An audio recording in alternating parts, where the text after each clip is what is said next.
Hello friends, welcome to my YouTube channel blender for engineers. आ गए एक नए वीडियो में और इस वीडियो में हम लोग देखेंगे कोलिजन मॉडिफायर के बारे में। चलिए चलते हैं अपने कंप्यूटर स्क्रीन के ऊपर में। मेरा कंप्यूटर स्क्रीन पूरा ब्लैंक है। मैंने जो है यहाँ पे floors, grade, X Y Z सब कुछ बंद करके रखा हुआ है। तो कोलिजन मॉडिफायर जब हम लोगों ने क्लॉक मॉडिफायर किया था तो हम लोगों ने कोलिजन मॉडिफायर का बहुत इस्तेमाल किया था। अब बारी है थोड़ा सा कोलिजन मॉडिफायर को जो है प्रॉपर तरीके से थोड़ा सा उस चीज को समझने के लिए। तो चलिए कोलिजन मॉडिफायर को समझाने के लिए मैं एक एग्जांपल ले लेता हूँ। मैं एक क्लॉथ सिमुलेशन ले लेता हूँ और मैंने एक सिंपली एक प्लेन ले लिया, इसे थोड़ा स्केल कर लिया, डब्लू टैब मोड, फिर डब्लू सब डिवाइड, और मैं जाके इसे 10 सब डिविजन्स, हाँ काफ़ी है, 10 सब डिविजन्स कर देता हूँ। और यहाँ पे ये लग गया। डब्लू जाके शेड स्मूथ कर देता हूँ और इसे क्लॉथ वाला सिमुलेशन देता हूँ, लेकिन इसे मैं थोड़ा सा पिनिंग कर दूंगा। तो मैंने जो है ये हाँ, ये वाला जो साइड वाले जो वर्टिसेस हैं इनको मैंने एक जाके एक वर्टेक्स ग्रुप में असाइन कर दिया। टैब काम खत्म। यहाँ पे फिजिक्स टैब में जाते हैं और यहाँ पे आप जाके देख सकते हैं कि मैंने ऑलरेडी सब कुछ तो लगा ही हुआ है। मैं कोई चेंज इसमें नहीं करूंगा, सिर्फ एक चीज जाके चेंज करूंगा, पिन ग्रुप में जाके अपना ग्रुप दे दूंगा ताकि ये एक पर्दा जैसा बन जाए। और मैंने इसे प्ले कर दिया और आप देख सकते हैं कि ये एक पर्दा जैसा बन गया। इसलिए चलिए थोड़ा सा फास्ट कर देते हैं। यहाँ पे जाके मैं इसे 5 कर देता हूँ ताकि मेरा ये थोड़ा सा फास्ट हो जाए। और आप देख सकते हैं कि ये एक पर्दे जैसा बन गया, जैसे मैंने इसको लटका के रखा हुआ है पिनिंग ग्रुप से। जो ये ऑलरेडी मैं आप लोग को, जब मैंने आपको एग्जाम्पल बताया था तब मैंने ये वाला चीज आपको दिखाया था कि ये क्या बेनिफिट होता है। ओके, अब इसमें मैं आप लोग को मैंने क्लॉथ वाले में बताया था कि मैं यहाँ पे फोर्स फील्ड ऐड कर सकता हूँ। तो चलिए एक फोर्स फील्ड ऐड कर देते हैं। सो ऐड फोर्स फील्ड, और इस बार मैं एक फोर्स फील्ड ऐड करता हूँ जिसका नाम है विंड। 1 3 साइड में आते हैं और मैं इस फोर्स फील्ड को लेके जी यहाँ पे प्लेस कर देता हूँ और इसे रोटेट करके घुमा देता हूँ कपड़े के तरफ में। ओके, कपड़ा और भी बड़ा है मेरे पास, तो 1 3 और थोड़ा सा वायर फ्रेम मोड में चल जाते हैं ताकि कपड़ा मेरे को दिखे। ये लाइन मेरा कपड़ा है, तो मैं फोर्स फील्ड को लगा देता हूँ इस जगह पे और थोड़ा सा रोटेट कर देता हूँ, यानी कि मेरा यहाँ पे एक फोर्स फील्ड लग गया। मैंने यहाँ पे एक फोर्स फील्ड लग गया, मेरा कपड़ा ऐसा है। और जैसे ही मैं फोर्स फील्ड का स्ट्रेंथ, सोच लीजिए मैं यहाँ पे बढ़ा देता हूँ 50, तो मेरा कपड़ा जो है हवा का इफेक्ट इसके ऊपर में आएगा। अच्छा, ये किस साइड में लग गया? अच्छा, ये साइड में लग गया। ओके, एक साइड में लग गया है, मुझे इसे इस साइड में लगाना। 1 7 ऊपर जाना है। अच्छा, फोर्स फील्ड गलत डायरेक्शन में लग गया, तो पॉज, इस साइड में लगने का है फोर्स फील्ड। इसे मैं लेता हूँ यहाँ से जी, इस साइड कर देता हूँ, रोटेट इस साइड कर देता हूँ। ओके, और ये फोर्स फील्ड लग गया। अब मैं इसे प्ले कर सकता हूँ और आप देख सकते हैं कि ये देखिए उड़ता हुआ कपड़े का एनिमेशन जो है आप यहाँ पे देख सकते हैं। ओके, कपड़ा उड़ रहा है, यानी कि हवा जो है, हवा आके कपड़े को उड़ा रहा है। ये एनिमेशन आप देख सकते हैं। ओके ओके, अब जो चीज मैं आपको यहाँ पे बताना चाह रहा था वो है कि हमारा कोलिजन वाला, तो कोलिजन वाला हमारा पहला पॉइंट आता है। तो सर उससे पहले मैं एक काम करता हूँ, मैं एक क्यूब बना देता हूँ। मैंने क्यूब को थोड़ा सा कपड़े से बड़ा स्केल कर लिया, स्केल जी, थोड़ा सा पतला कर दिया इसे मैंने, और इसे मैंने एक पतली सी दीवार बना दी। 1, हाँ इस साइड में है, और मैं इससे यहाँ ला लेता हूँ एंड रोटेट वाई, और मैं इसे 90 डिग्री रोटेट कर देता हूँ जी, थोड़ा सा नीचे कर देता हूँ। तो अभी देखिए सीन कैसा, मेरा जो ऑब्जेक्ट है, मेरा जो ऑब्जेक्ट है वो फोर्स फील्ड एक तरफ में है, मेरा जो फोर्स फील्ड है वो एक तरफ में है, और मेरा जो कपड़ा है वो एक तरफ में है। लेकिन यहाँ पे ये वाला जो ऑब्जेक्ट मैंने ऐड किया हुआ है, ये फोर्स फील्ड को किसी भी तरीके से रोकता नहीं है। तो अगर मैं एनिमेशन प्ले करूं, मतलब दीवार के इस तरफ भी अगर कपड़ा हो तब भी देखिए कपड़े के ऊपर में इफेक्ट आ रहा है। आप देख सकते हैं यहां से क्लियरली, बीच में मैंने दीवार डाल दी है, लेकिन ये देख सकते हैं आप, हवा इस तरफ में है और कपड़ा इस तरफ में है। तो आप देख सकते हैं कि दीवार के पार जो है हवा चल जा रही है, लेकिन मैं ये नहीं चाहता हूं। मैं चाहता हूं कि ये जो है इफेक्ट करे और यहीं पे ही कोलिजन, यानी कि फोर्स फील्ड का कोलिजन, फोर्स फील्ड इसके साथ कोलाइड करेगा, फोर्स फील्ड इसके साथ जाके टकराएगा, और एक पर्दा पीछे होने की वजह से फोर्स फील्ड जो हवा वाला है, हवा इस तरफ में नहीं आएगा। जबकि एक्चुअली दीवार का कैरेक्टर होता है भैया, बीच में अगर दीवार रहे, एक तरफ में कपड़ा रहे, दूसरी तरफ से हवा आ रही है, थोड़ी ना कपड़ा उड़ेगा ये। लेकिन फिलहाल जो है आप देख रहे हैं कि ऐसा नहीं हो रहा है। तो यहां पे हमें एक छोटा सा सेटिंग करना पड़ता है। ये जो मेरा विंड वाला फोर्स फील्ड है, ये ऐसे कुछ रहता है ऐसे, ये भी हमारा फिजिक्स टैब के अंदर ही आता है क्योंकि उसके अंदर ही रहता है वाला चीज। तो वहां पे आपका ये एब्जॉर्प्शन चालू होना चाहिए। तो अगर आपका ये एब्जॉर्प्शन चालू रहता है, ये वाला चीज, ये एब्जॉर्प्शन फोर्स फील्ड के अंदर, फोर्स फील्ड सिलेक्ट किया हुआ है देख सकते हैं, और यहां पे आपका एब्जॉर्प्शन चालू होना चाहिए। अगर ये एब्जॉर्प्शन चालू रहता है तो क्या होगा, तो ये होगा कि अगर बीच में कोई ऑब्जेक्ट है, जैसे कि मेरा ये दीवार मेश है और उसमें मैंने कोलिजन दे दिया है, तो आप ये पहला वाला पॉइंट देख सकते हैं। और जैसे ही मैंने ये ऐड कर दिया, आप देख सकते हैं मेरा मॉडिफायर में ये ऐड हो गया, ये मिनिमाइज मैक्सिमाइज, ये हो गया उसका लोगो, और यहां पे जाके आप उसका नाम चेंज कर सकते हैं, यहां जाके उसे अप्लाई कर सकते हैं, डुप्लीकेट कर सकते हैं, ऊपर नीचे कर सकते हैं, ये पकड़ के ऊपर नीचे कर सकते हैं, और ये पकड़ेंगे तो वापस से फिजिक्स टैब के अंदर में आ जाए। ये मिनिमाइज मैक्सिमाइज, और ये पकड़ के ऊपर नीचे करने के लिए। और आपका पहला चीज है फील्ड एब्जॉर्प्शन, यानी कि ये जो मैंने फोर्स फील्ड में ये जो आपका पावर दिया था, यहां पे जो एब्जॉर्प्शन वाला मैंने टिक किया था, तो इसकी वजह से यहां पे अगर बीच में कोई अगर ऑब्जेक्ट आता है जिसका फील्ड एब्जॉर्प्शन है, तो वो फिर आपका इस फोर्स को वो अपने अंदर एब्जॉर्ब कर लेगा। फिलहाल 0 है, मैं वापस से प्ले करके दिखाता हूं, तो देख सकते हैं कोई इफेक्ट नहीं है, आराम से पार आ रहा है। लेकिन जैसे ही मैंने इसे 1 कर दिया, प्ले, सारा फोर्स जो है इसने अपने अंदर एब्जॉर्ब कर लिया, और ये अभी एक सिंपल कपड़े की तरह बिहेव कर रहा है। लेकिन देखिए नीचे से ये उड़ रहा है, दिख रहा है कहां उड़ रहा है, क्योंकि हवा इस दीवार से टकरा रहा है और इसके नीचे से होते हुए जब पार आ रहा है तब इसके साथ लग रहा है, क्योंकि इसकी जो लंबाई है ऑलमोस्ट जो है हमारे पर्दे के लंबाई के हिसाब से, देख सकते हैं।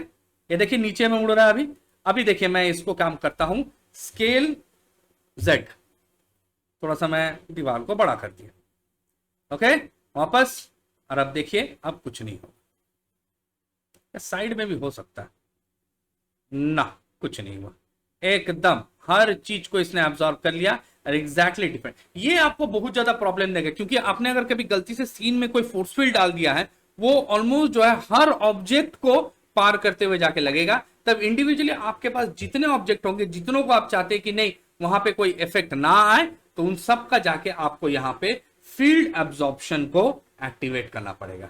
व्यू पोर्ट में देखने के लिए ये, अब मैं फिर से अगर इसे चालू कर दूं तो फिर से शायद हवा आने लगेगा, यस फिर से हवा आने लगा। व्यू पोर्ट में इसको ऑफ कर दीजिए, और भाई साहब नीचे कैंसिल करने के लिए इधर वाला, और पहला वाला पॉइंट जो है वो मैंने आपको बताया फील्ड एब्जॉर्प्शन। उम्मीद करता हूं मैं आपको ये वाला चीज समझा पाया कि फील्ड का जो ताकत है उसको ये एब्जॉर्ब करने का ये रहा रेशियो। अब आप इसको कम भी कर सकते हैं, मैं सोच लीजिए इसे 0.5 कर देता हूं तो थोड़ा लेगा, हाँ थोड़ा सा ज्यादा है, अब देख रहे हैं स्विंग ज्यादा है ना। अगर सोच लीजिए कोई खिड़की है, खिड़की से थोड़ा धीरे धीरे हवा आएगा, या ऐसा करके आप जो है इसे दे सकते हैं। मैंने इसे 0.2 कर दिया शायद, अच्छा जितना मैं बढ़ाता जाऊं घटाता जाऊंगा उतना बढ़ता जाएगा, तो मैंने इसे 0.75 कर दिया। देखें प्ले, अभी ये थोड़ा सा स्टेबल हुआ, ओके।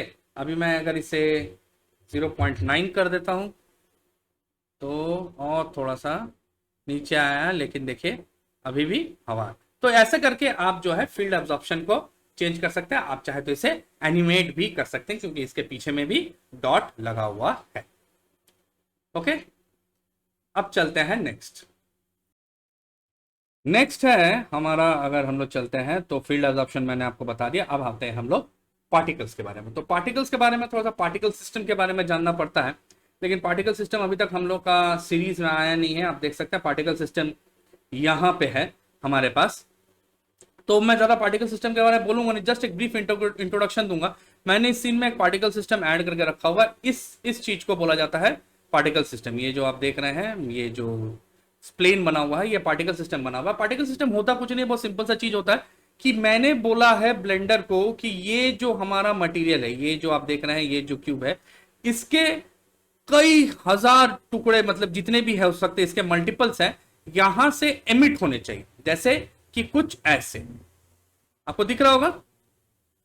ओके, तो ये जो मटेरियल्स है यहां से आप देख रहे हैं, इसी की जो कॉपी है ये ले लेके इसके जो वर्टिसीज हैं वहां से ये बाहर करते रहता है, इसके प्लेन से बाहर कर सके, इसी को बोलते हैं पार्टिकल सिस्टम। तो ये बहुत जगह हम लोग यूज करेंगे, मैं डिटेल में तो इसके ऊपर में एक वीडियो होने ही वाला है। फिलहाल कोलिजन में ये पार्टिकल सिस्टम के लिए क्या यूज है वो मैं पहले आपको बताया था।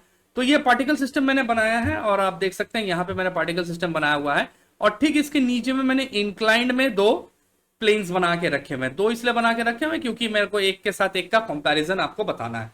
और इसमें जो है मेरा कोलिजन वाला मॉडिफायर जो है ये इसमें लगा हुआ है। तो पार्टिकल सिस्टम इसके साथ, मतलब जो पार्टिकल्स हैं इसके साथ कोलाइड करेंगे और आगे निकल जाएंगे। मैं एक बार करके दिखा देता हूं, दोनों ही आप देख सकते हैं एकदम आइडेंटिकल है, दोनों में कोई चेंज नहीं है, एक जैसा चीज दोनों होगा। तो ऐसा होने देते हैं, और ये आप देख सकते हैं एग्जैक्टली पार्टिकल सिस्टम उसके साथ टकराया, टकराने के बाद ये जैसे कि पानी झरना या कुछ बॉल्स, कुछ बीड्स, कुछ पार्टिकल्स हैं, ये वहां से बाउंस कर रहे हैं और आगे की तरफ में निकल जा रहे हैं। ये वन देख लीजिए साइड से। तो ये होता है पार्टिकल सिस्टम। अब इसका जो है हमारे कोलिशन, मतलब ये ऑब्जेक्ट पे मैं चेंजेस लाता हूं। मैं अगर यहां पे फिजिक्स टैब में चल जाता हूं तो यहीं पे हमारा दूसरा ऑप्शन आता है पार्टिकल, यानी कि यहां पे जो सेटिंग्स दिए हुए हैं वो पार्टिकल सिस्टम्स के लिए दिए हुए। तो इन्हें जरा सा देख लेते हैं, फिर पार्टिकल सिस्टम अलग से तो समझेंगे, लेकिन कभी भी मैं पार्टिकल सिस्टम में अगर कोई कोलिशन ऑब्जेक्ट डालता हूं तो उसका प्रॉपर्टी यहां पे हो। तो चलिए सबसे पहले प्रॉपर्टी पे चलते हैं। सबसे पहला प्रॉपर्टी है हमारा परमिएबिलिटी, मतलब कितना एब्जॉर्ब करेगा। तो इसके लिए मैं काम करता हूं, मैं वायर फ्रेम मोड में चल जाता हूं और इसका परमेबिलिटी मैं 1 कर देता हूं, मैक्सिमम। अब क्या होगा, ए वाले का परमेबिलिटी 0 है, यानी कि इस वाले से जो है ये रिफ्लेक्ट कर जाएगा और इसके आर पार चल जाएगा। देख ले,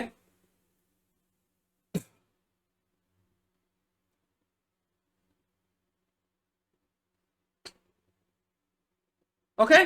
परमेबिलिटी समझा पाया मैं आपको, देखिए इसके आर पार चल गया, सॉलिड व्यू मोड, ये देखिए इसके आर पार चल जा रहा है, लेकिन इसके ऊपर से ये बाउंस कर दे रहा है, इसके आर पार नहीं जा रहा है, यहां पे ये बाउंस कर जा रहा है और इसके ये आर पार चल जा रहा है। फिर से वापस साइड में आते हैं, वायर फ्रेम मोड में आते हैं। तो ये रहा परमेबिलिटी। अब परमेबिलिटी अगर 0 है तो पूरा जो है बाउंस कर जाएगा।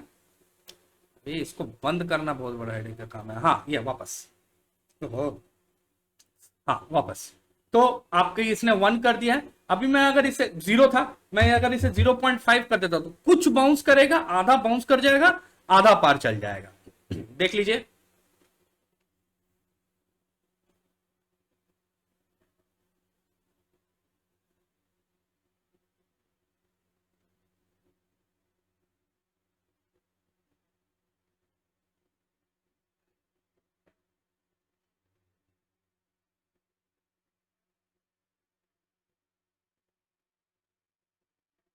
बस। तो अब देख सकते हैं कुछ जो है पार चल गए, कुछ जो है बाउंस चल गए। तो ये होता है हमारा परमिएबिलिटी। चलिए इसे 0 कर देता हूं मैं और इसे मैं पहले वाले पे आ जाता हूं। नेक्स्ट होता है स्टिकीनेस, यानी कि चिपकना। ओके, तो मैं इस वाले को मैं एकदम करके दिखा देता हूं। मेनली क्या है, ये 1 मैंने कर दिया, तो जितने पार्टिकल से यहां से बाउंस कर रहे थे वो बाउंस नहीं करेंगे, वो इसके ऊपर आके चिपक जाएंगे और चिपक के साइड से गिर जाएंगे।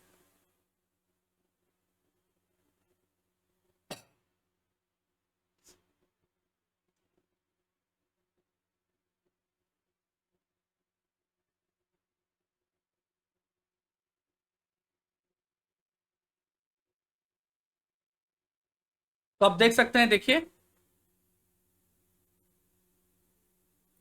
एक मिनट जरा, कहीं नहीं हो। अच्छा, स्टिकीनेस को तो बढ़ाना पड़ेगा, स्टिकीनेस मैक्सिमम 10 है। ओके, मैंने मैक्सिमम कर दिया 10, वो उसका 0 से लेके 10 तक का रेंज, 1 नहीं।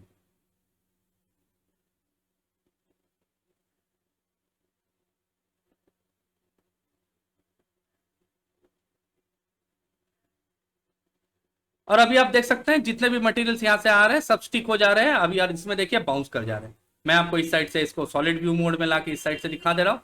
ये देखिए कोई यहाँ पे बाउंसिंग नहीं है और यहाँ पे देखिए बाउंसिंग है। तो ये होता है स्टिकीनेस। ओके, समझा पाया? वापस से जीरो। नेक्स्ट होता है किल पार्टिकल्स, यानी कि इसके संपर्क में आते ही पार्टिकल्स गायब हो जाएंगे। तो मैंने इसको एक्टिवेट कर दिया। अब देखेंगे यहां से ना बाउंस होगा, ना स्टिक होगा, ना आर पार जाएगा, सीधा खत्म। जबकि यहां पे बाउंस कर जाएगा।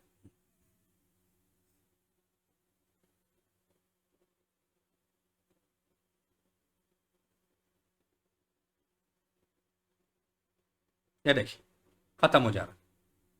मैं अगर यहां से 1 में आ जाता हूं तो आप देख सकते हैं पूरी तरीके से ये खत्म हो जा रहा है। लेकिन यहां पे देख सकते हैं कि आपका बाउंस नजर आ रहा है। ओके, तो ये रहा किल पार्टिकल्स। ऑफ कर देते हैं, वापस आ जाते हैं। अब नेक्स्ट है डैम्पिंग और फ्रिक्शन। और डैम्पिंग का रैंडोमाइज, फ्रिक्शन का रैंडोमाइज, दोनों चीजें, दोनों में रैंडोमाइज है। तो पहला आता है डैम्पिंग, यानी कि उछाल कितना है। तो यहां पे मैंने इसे 0 करके रखा हुआ है। नॉर्मली 0 है, मतलब इसका 0 रहेगा। मैं इसका कर देता हूं 1। सिंपल पहले 1 कर देता हूं और आपको प्ले करके दिखाता हूं क्या होता है। देखिए, तो डैम्पिंग मैंने यहां पे बढ़ा दिया, मतलब यहां पे उछाल ज्यादा मिलेगा। मतलब ये वाला जो है अगर ए लेवल में जाता है तो ये वाला हो सकता है कि ये लेवल में आए, ऐसे आओ। हाँ, नहीं आया। डैम्पिंग मैंने पूरा बढ़ा दिया, मतलब यहां पे डैम्पिंग जो है पूरी तरीके से खत्म हो गया। और आप देख सकते हैं कि ये स्टिकीनेस जैसा ही बिहेव कर रहा है। ये स्टिकीनेस जैसा ही बिहेव कर रहा है और ये आके इसके साथ चिपक गया। यानी कि जब मैं इसको 0 कर रहा हूं तो आपको जरा सा भी डैम्पिंग नहीं मिलेगा, पूरा जंप कर जाएगा। और जब मैं इसे 1 कर दे रहा हूं मतलब इसको मैक्सिमम डैम्पिंग मिलेगा, मतलब ये जरा सा भी जंप नहीं करेगा, एकदम वहीं पे ही रुक जाएगा। अब मैं इसका रैंडोमाइज अगर बढ़ा देता हूं, मैंने इसे 1 कर दिया। अब क्या होगा कि 0 से डैम्पिंग का 0 से लेके 1 तक में ये रैंडोमाइज होगा। कुछ जो है चिपक के जाएंगे, कुछ जो है ऐसे जंप करके जाएंगे। चलिए देख लेते हैं।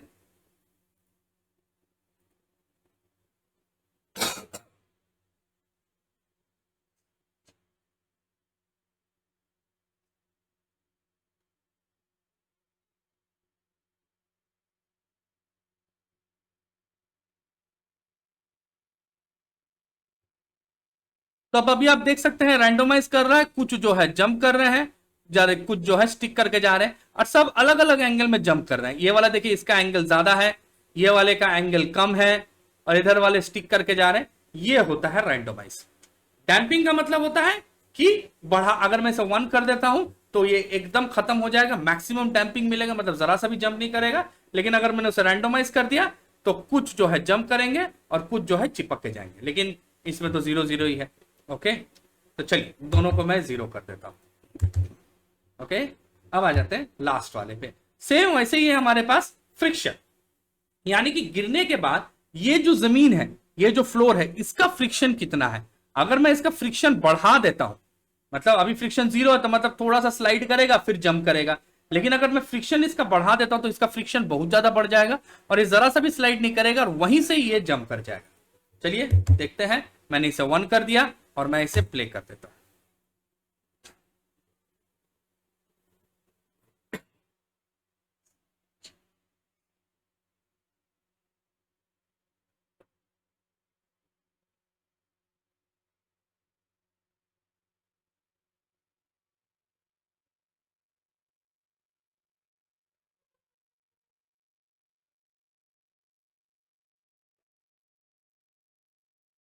यस, देख सकते हैं यहां पे जो है टर्न कितना आ रहा है। अगर जहां पे फ्रिक्शन 0 है उसका कर्व ऐसे आ रहा है, जहां पे फ्रिक्शन मैक्सिमम किया हुआ है उसका कर्व देखिए ऐसे आ रहा है, मतलब जरा सा भी स्लाइडिंग नहीं हो रहा है। जहां पे आ रहा है वहीं से ही वो जंप कर जा रहा है, तो आपको मैक्सिमम फ्रिक्शन यहां पे मिलेगा। तो डिपेंड करता है कि फ्लोर के साथ लगने के बाद कैसा वो एंगल देगा, उसे आप फ्रिक्शन से चेंज कर सकते हैं। और फिर वही है फ्रिक्शन का रैंडोमाइज, जो कि है आप इसको, ये जो फ्रिक्शन है 0 से लेकर 1 तक, इसके बीच में ये फ्लक्चुएट करेगा। किसी का फ्रिक्शन को घटाएगा, किसी का फ्रिक्शन को बढ़ाएगा और अलग अलग एंगल यहां पे देगा। तो इसे देखने के लिए चलिए मैं इसे भी जो है रैंडमाइज को भी मैं 1 कर देता हूं। अब आप देख सकते हैं कि किसी का फ्रिक्शन ज्यादा आएगा तो कुछ ऐसे जाएंगे, कुछ जो है नीचे से जाएंगे।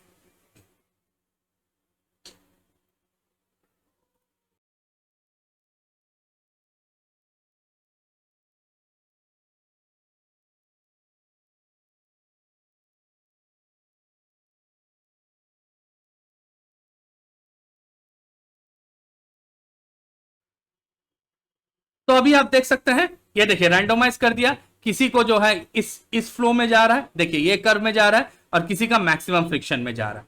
तो ये चीज आप कर सकते हैं। अब इसका जो है थोड़ा सा कॉम्बिनेशन भी कर सकते हैं आप थोड़ा सा इसे बढ़ा दीजिए डैम्पिंग को, है ना, थोड़ा सा स्लोप आएगा। तो इन सब का जो है कॉम्बिनेशन भी है, आप बना सकते हैं। थोड़ा सा फ्रिक्शन भी रहेगा, थोड़ा सा फ्रिक्शन। अब मैं समझ लीजिए इसे 0.5 और इसे मैं 0.5 कर देता हूं, और इसे मैं 0 कर देता हूं, तब हमको एक अलग से फील्ड मिलेगा। तो डैम्पिंग हो गया स्पीड को कम, और फ्रिक्शन हो गया स्पीड को ज्यादा। अब इन दोनों को मैंने 0.5 दे दिया, तो उम्मीद से जो है ऑलमोस्ट ऐसे ही इफेक्ट आना चाहिए, लेकिन थोड़ा सा कम। देखते हैं, तो थोड़ा सा डैम्पिंग रहेगा, मतलब थोड़ा सा जो है यहाँ पे स्लोप जो है, थोड़ा सा हाइट जो है वो कम उठेगा। और यहां पे आप देख सकते हैं कि ये जो है यहीं पे ही जो है जंप करके वापस। तो इसका कॉम्बिनेशन भी आप कर सकते हैं। तो ये रहा हमारा पार्टिकल सिस्टम वाला। ओके, ये कंप्लीट हो गया। परमेबिलिटी आर पार जाने का, स्टिकनेस चिपक जाने का, किल पार्टिकल्स को वहां खत्म कर देने का, डैम्पिंग जंप को कम करने के लिए, रैंडोमाइज जंप का वेरिएशन लाने के लिए, फ्रिक्शन जंप ऊंचा करने के लिए, और रैंडोमाइज उस जंप का ऊंचा को वेरिएशन लाने के लिए। अब इन सब का कॉम्बिनेशन से आप अलग अलग पार्टिकल का मूवमेंट जो है यहां पे देख सकते हैं। चलिए चलते हैं नेक्स्ट में। नो, नेक्स्ट आइटम है हमारा सॉफ्ट बॉडी एंड क्लॉथ। तो मैंने पार्टिकल्स आप लोग को बता दिया है, पार्टिकल्स हो गया है। अब नेक्स्ट है soft body and cloth collision. ये वाला था हमारा फील्ड इफेक्ट के लिए था, ये पार्टिकल सिस्टम्स के लिए था, और ये सॉफ्ट बॉडी या क्लॉथ एनिमेशन के लिए हम लोग यूज करते हैं, जहाँ पे कोलिशन ऑब्जेक्ट। तो एक सॉफ्ट बॉडी बोल के भी एक चीज होता है, तो वो भी हमारे बाद में हमारे मॉडिफायर्स में आने वाला है सॉफ्ट बॉडी ही, तब मैं उसको एक्सप्लेन करूंगा आपको। अब जस्ट ऐसे समझ लीजिए मैंने एक सॉफ्ट बॉडी ऑलरेडी बना के रखा हुआ है, ये एक सॉफ्ट बॉडी है। सॉफ्ट बॉडी नॉर्मली अगर मैं आपको समझाऊं तो क्या होता है कि नरम ऑब्जेक्ट, गद्देदार ऑब्जेक्ट या एक फ्लफी ऑब्जेक्ट होता है, उसे सॉफ्ट बॉडी हम लोग कहते हैं। और वो भी कहीं जाके कोलाइड कर सकता है। तो जैसे एक नरम बॉल होगा, बच्चे का जो खिलौना वाला बॉल होता है, वो उस तरीके से दिखता है, और ये सॉफ्ट बॉडी मैंने इसे बता दिया। और इसमें कोलिशन, तो इसमें सबसे पहला चीज आता है डैम्पिंग। तो सब आइटम्स यहाँ पे 0 किए हुए हैं। मैं साइड व्यू में चल जाता हूँ, यहाँ पे प्रेस करके मैं साइड व्यू में चल जाता हूँ यहाँ पे, और इसका डैम्पिंग अभी 0 किया हुआ है। तो आप देख सकते हैं कि ये जब नीचे आएगा और ये पूरा आर और पार चल गया, ठीक है ना, पूरा आर पार चल गया। क्यों चल गया? क्योंकि यहाँ पे कोई थिकनेस नहीं दिया हुआ, कोई इनर नहीं दिया हुआ। तो मैं एक काम करता हूँ, पहले आपको ये डैम्पिंग समझाने के लिए यहाँ पे थोड़ा सा मैं थिकनेस दे देता हूँ, 0.5। मैंने जस्ट एक आर्बिट्री थिकनेस दे दिया। अब ये जो है ये टकराएगा और इतना ऊंचा जा रहा है, दिख रहा है आपको? ओके, अब फिर धीरे धीरे, यही है सॉफ्ट बॉडी, देख रहे हैं ना, एक गद्देदार बॉल जैसा, एक फोम जैसा चीज बोल सकते हैं, ये होता है सॉफ्ट बॉडी।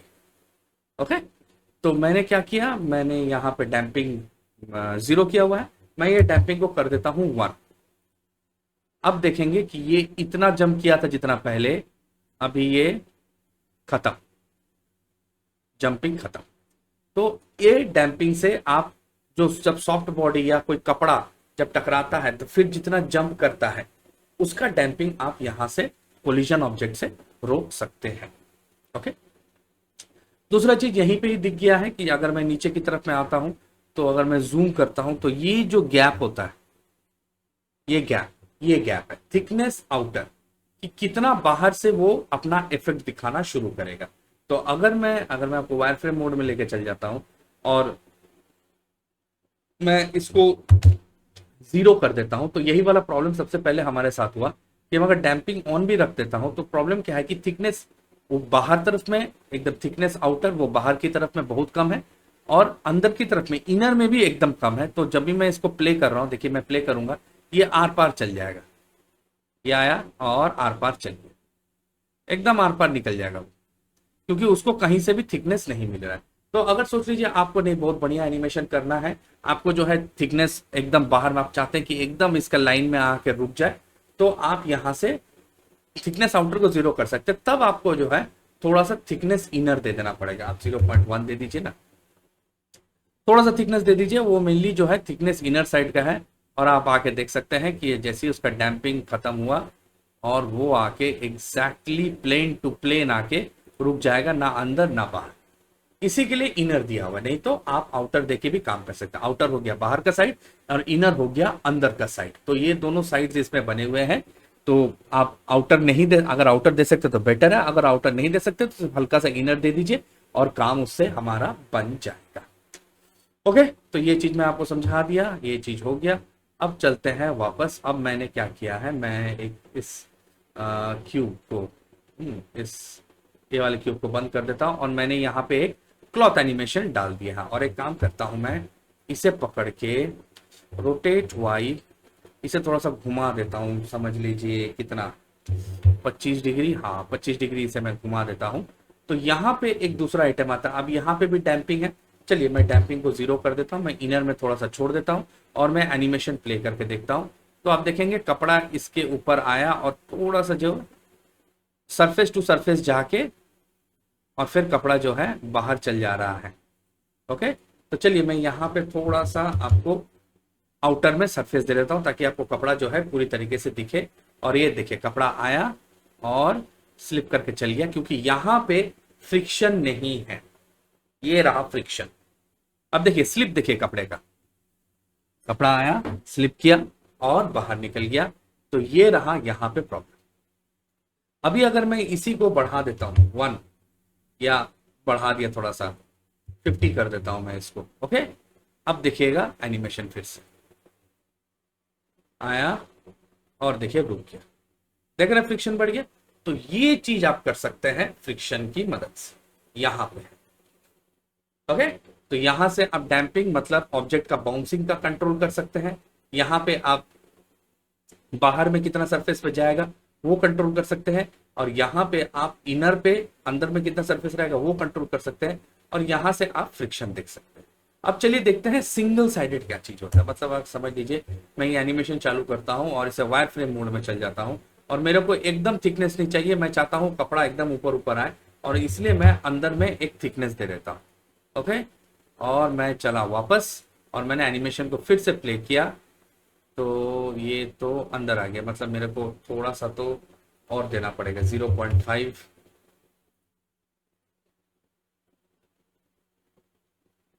ना थोड़ा सा मैं इधर दे देता हूँ 0.1। हाँ 0.1 ठीक है, ये भी 0.1। Okay and play. ओके, अब आप देख सकते हैं कभी कभार सिचुएशन ऐसा हो सकता है कि हमारा जो कपड़ा है वो इसके नीचे आ जाए, इसके अंदर आ जाए, जो है ना इसके अंदर आ जाए। या आप जैसे समझ सकते हैं, मैं अगर मैं काम करता पहले तो फ्रिक्शन को 0 कर देता हूं। तो एक बार और प्ले करके देख लेते हैं। एंड ये अब आप देख रहे हैं कपड़ा जो है एग्जैक्टली सरफेस के ऊपर जा रहा है, लेकिन कभी कभार सेटिंग ऐसा हो सकता है कि कपड़ा जो है, देख लेता हूँ, एक मिनट थोड़ा सा रुकिएगा। हाँ आप देख रहे हैं ना कपड़ा जो है ये अंदर तरफ में आ रहा है। मैंने 0 कर दिया, इनर में थिकनेस दे दिया, लेकिन देखिए आप यहाँ पे फ्रिक्शन जैसे ही मैंने 0 किया, कपड़ा देख सकते हैं थोड़ा सा अंदर की तरफ में आ रहा है। तब हम लोग सिंगल साइडेड को एक्टिवेट कर देते हैं। बस अब सिंगल साइडेड आप एक बार एक्टिवेट कर देंगे, कपड़ा जो है किसी भी हाल में अंदर नहीं आएगा। ये देखिए थिकनेस एकदम, आउटर थिकनेस एकदम 0 किया हुआ, इनर थिकनेस एकदम कम किया हुआ, या इनर थिकनेस में 0 भी कर देता हूं, तो मेरे हिसाब से ये काम करना चाहिए। अगर मैंने इसे सिंगल साइडेड, यस काम कर रहा है।